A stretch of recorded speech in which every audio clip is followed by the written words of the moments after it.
Hello and welcome to the Collaborative Approach in Education. This episode is called Empowering Leadership, the critical role of the educational leader in early childhood settings. So what is the educational leader role? I believe that it's the role of the educational leader is to guide, coach, mentor the group leaders, educators in their team, and to be able to identify needs, identify how their educators learn and how they can support them to deliver a very efficient and quality planning cycle. Yeah, so the educational leader really drives the quality of education in childcare settings, and it helps create a positive, enriching environment for both the children, staff and families. Yeah, so I think, it's important to sort of discuss who is suited to the role of an educational leader, because it is such a vital role within our sector. And obviously within a service, you can't just sort of put someone in the role just because you need someone in there.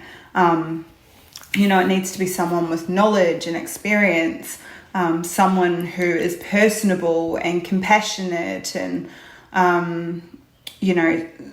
someone with really good communication skills. Yes. A good listener. Yeah. I think it must be someone passionate about the role, about the sector, about education, children. About children, and knowing how to guide people, how to inspire people. Someone that will be open-minded and, curious but not wanting everyone to do things the way they wanted them to do. Like someone that'll be able to collaborate and support the educators in a way that lets them thrive and be themselves in the classrooms. That it's not like just making everybody be the same and act the same and have the same projects, but someone that'll be able to see educators for what they are and actually support them to thrive in that role in a way that they're just giving tools and strategies to make their life, their work a bit easier. We've been talking a lot in the educational leader space about focusing on the educators' strengths and utilising them, and how we can, implement really them and empower them. Really empower them in their role. I think an educational leader also needs to be an out of the box type thinker. An innovative thinker, someone who walks alongside the team, a bit of a visionary. So if you're starting out as an educational leader, I've just had a friend that at the start of this year took on an educational leader role, and she was new to the service. So for her, she had to do a lot of groundwork, getting to know the children, getting to know the educators, what type of brains they are, and how they learn best and how they communicate best. So it took her a long time to now she's getting some progress in the actual space of the program. So I think it is really important, just like a child, to get to know your educators and how they learn. Yeah, definitely. Yeah. I think that is actually the key to being an amazing educational leader, is to really get to know your educators, and as you said, how they learn and stuff, how they take on information. You might have some educators that, do really well with speaking, having a conversation. You may have others that prefer information in written form so that they can go back to and really digest it. And I feel like sometimes people tend to promote staff, like people that are really good with admin, they show that they would be really good, they're really organized, so they'll be a great educational leader. And I feel like that shouldn't be the only strength we should be looking for. Like you said, the communication skills, people skills. They need to be able to understand people, to know how they learn. You need to know that, you need to know how, like you said, how you're going to deliver that message.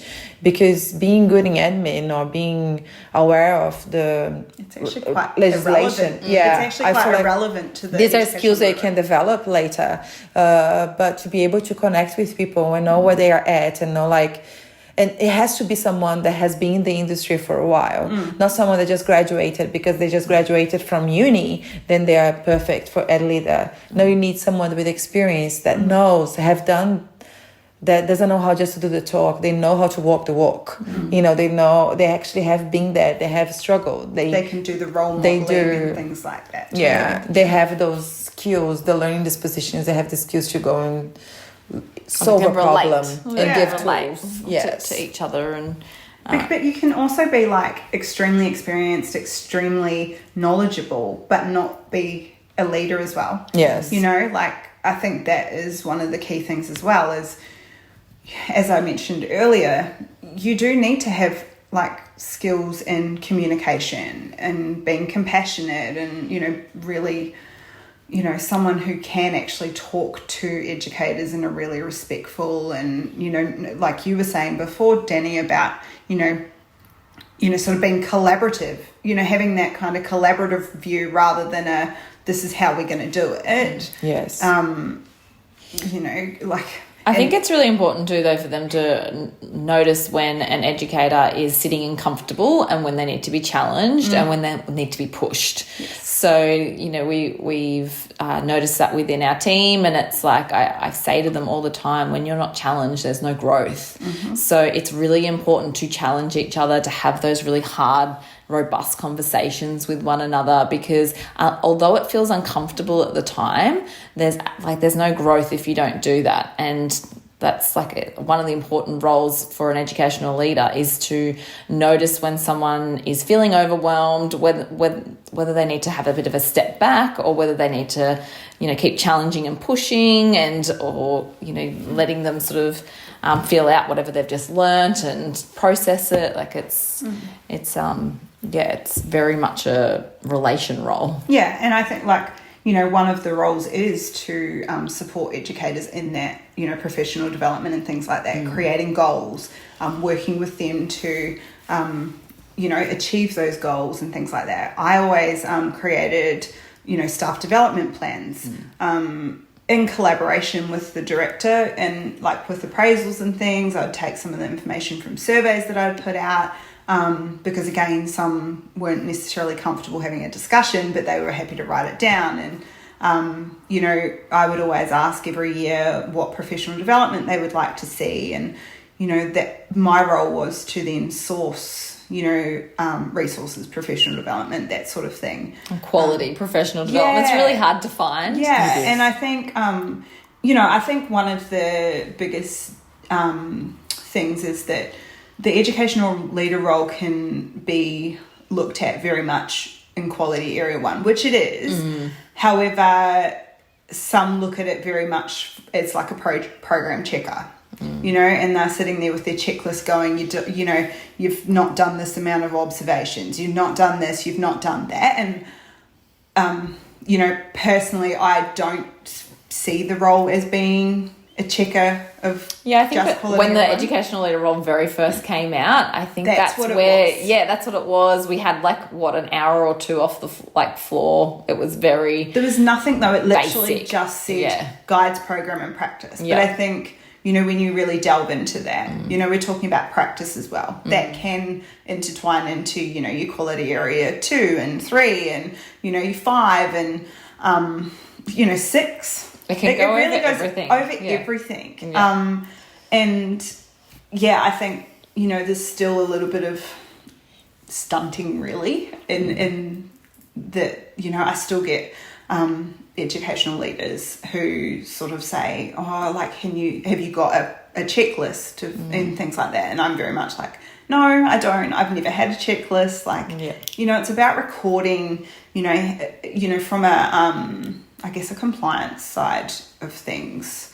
You know, when the assessors come out, they're wanting to see how you're supporting, you know, your team, your educators and stuff. And that can be as simple as like notes jotted down in a journal, obviously like staff development plans and things like that. They don't need to see checklists to show that you're, you know, doing these things. They want to see how you're developing those educators to be able to do the program. And documenting those conversations. And what the follow-up is, like how you're then, you know, checking in and things like that. I remember when I was assessed the first time a few years ago, I was the educational leader and the director in my center, and when the assessor was asking me how I did things, I remember that I was meeting with my group leaders once a week. So I had 5 rooms. I would meet with 5 group leaders once a week, and I would take notes of those meetings, and then a bit just like a planning cycle that we do for children, just showing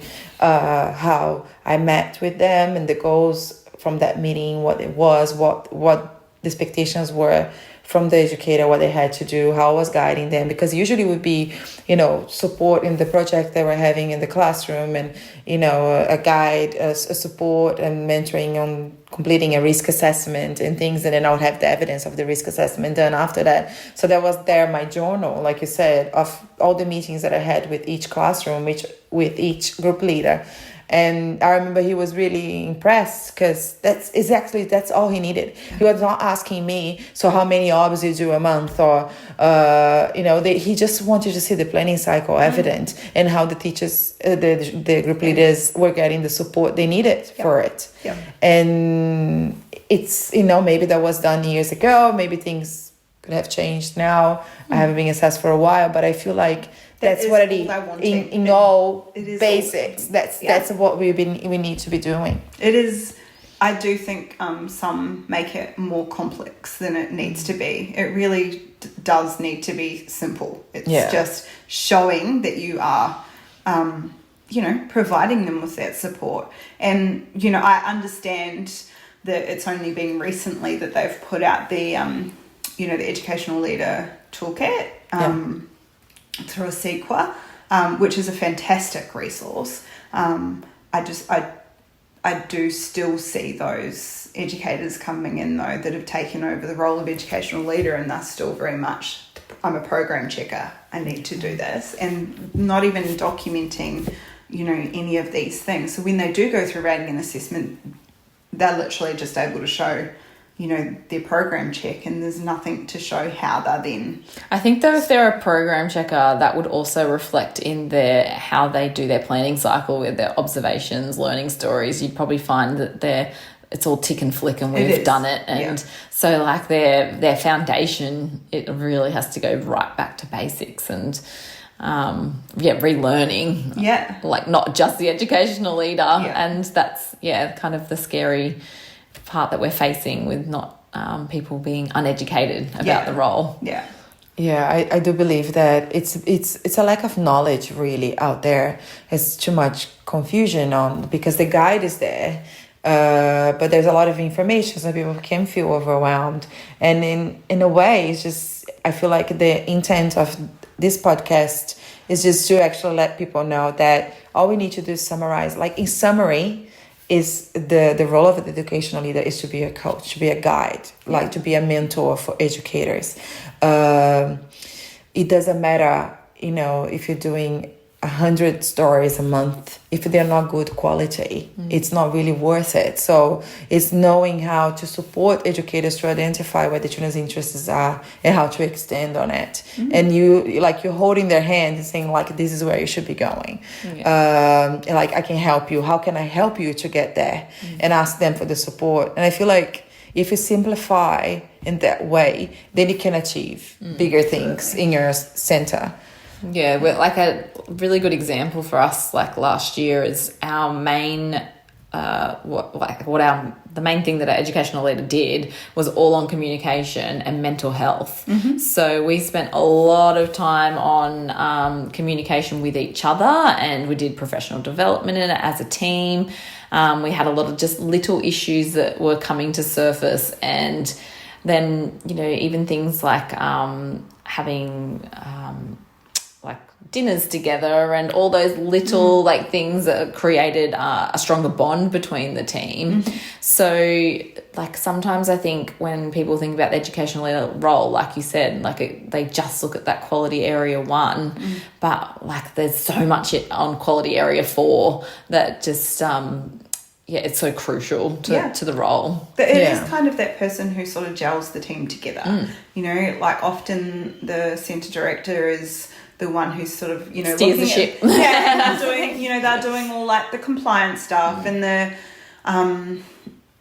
performance management, the sort of more Having those courageous conversations that are more challenging. Regulator. And I think, you know, like I can't remember where I saw it, but they sort of, you know, the director is often sort of like very, you know, compliance and, you know, they're regulatory, like that's where their brains sort of are, whereas the educational leader side is sort of more of that out of the box. And that's not always the case, obviously, but quite often, you know, with the educational leader, that is the person that needs to be, is that outside the box thinker. You can't really be that compliance regulatory sort of person in that role, because you are, you know, there to, you know, empower and inspire, and they tend to do that with policies and procedures. Yeah, like a lot of the time they've got to push the limits. Yeah. And then they can only push the limits and then bring that to the director's attention, and the director's not always in that mind. They're always thinking what's going to make sure that, you know, we're compliant and regulation and all of that. So it is good for them to make them think like there's more to it.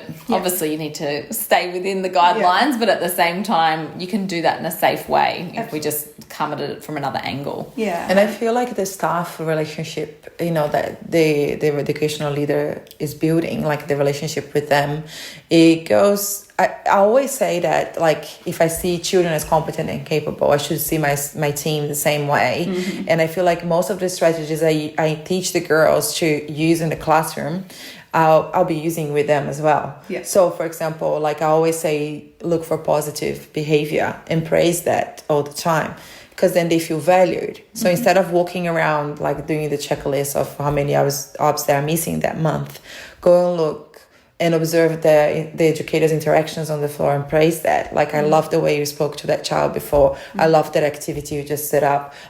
We discussed about that project, and I love how you did a display and, you know, I feel like that should be that follow-up in that way, so they know they're doing things and they're like proud of it. I remember when I was educational leader, they would call me and say, I want you to watch my mat time now, because I'm going to be using some of the strategies you gave me. So, you know, like to get them to feel proud, the same way children do get proud and they want to show you something they built out of Lego.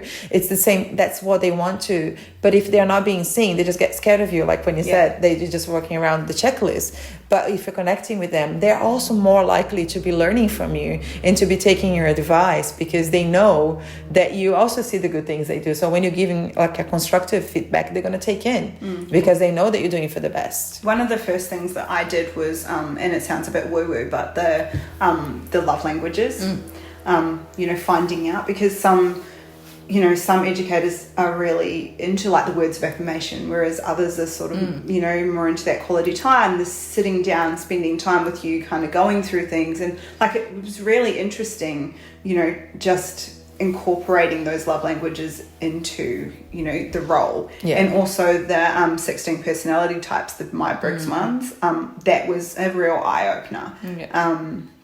You know, if you've got time to kind of break it all down and stuff, again, you just get that deeper understanding of, you know, their personality types and how they, you know, respond to things. And, you know, it just opened up a, you know, totally different, I guess, perspective for each of them on how to communicate with them and how to, you know, mentor and guide them as well. Yeah, well, when we did our professional development with Alina Dan too, not just as educational leader, but management in general as well, she said, like, you know, 90% of the role is following up. Like, so we have this conversation as management all the time, saying like, oh, why do we have to keep asking? Why do we have to keep, you know, going back? And it feels like that broken record.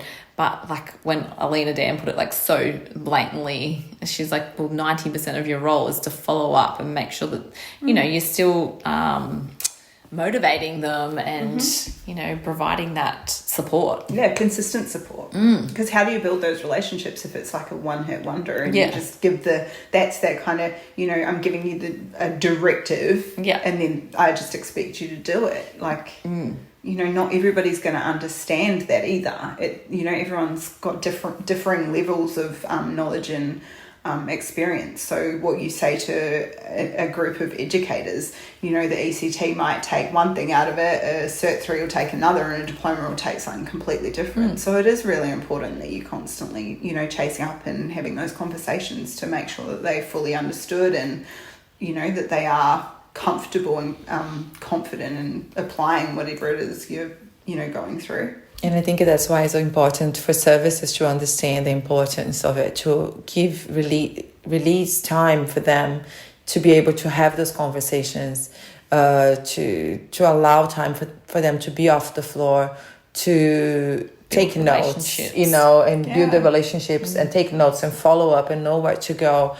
Because when you are covered with paperwork and doing things like that, like, you won't have the time to do the proper follow-up, to be able to guide those educators. So it's really important for that role to be taken really seriously. I think it's important that, the educational leader is off the floor for a decent amount of time. Even just a non-contact role, like a lot of services are moving to that non-contact role, but having them on the floor, like even in a float role, and, so they have the opportunities to be actually observing the practices and things as well, and role modeling it. You know, I think, that's sort of key, is you are there to role model and stuff as well.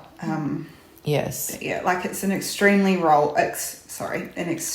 important role. It is within the sector, and it is what's going to help drive, quality outcomes for all within the sector. And it's actually what's going to be building your reputation amongst the community. That's what people like, because if your center has a strong educational leader, and then there are strong practices in place too, and that's going to be right there, your reputation.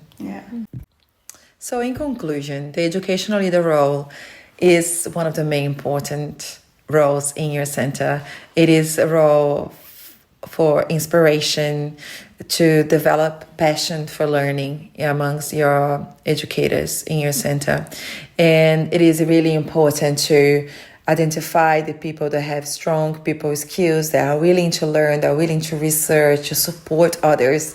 They are non-judgmental, and they are actually able to be there for your team and develop that passion. Thank you for joining us on today's episode of the Collaborative Approach in Education. Join us next time for more insightful discussions. Until then, keep inspiring young minds. Please follow us, like and share on Facebook and Instagram. If you've got any topics you would like us to discuss, please let us know in the comments below.